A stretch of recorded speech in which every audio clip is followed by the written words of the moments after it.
আজকে নায়িকা শবনম বুবলী ম্যামকে নিয়ে ছোট্ট একটা গল্প বলবো।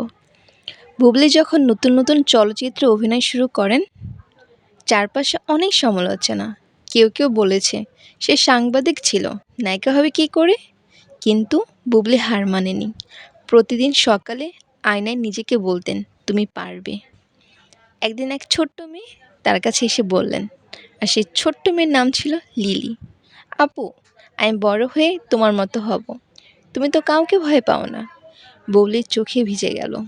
সেদিন সে বুঝল, সে শুধু একজন নায়িকা না, সে কারো অনুপ্রেরণা। সেদিন থেকে প্রতিটি চরিত্রে আরও বেশি মন দিয়ে কাজ করলেন, প্রতিটি সংলাপে সৎ থেকে অভিনয় করলেন। আজ যখন তার নাম শোনা যায়, মানুষ শুধু তার রূপ নয়, তার সাহস আর সংগ্রামকেও সম্মান করে। শিক্ষা: প্রতিভা আসলে জ্বলে ওঠে, যদি আত্মবিশ্বাস না নিভে।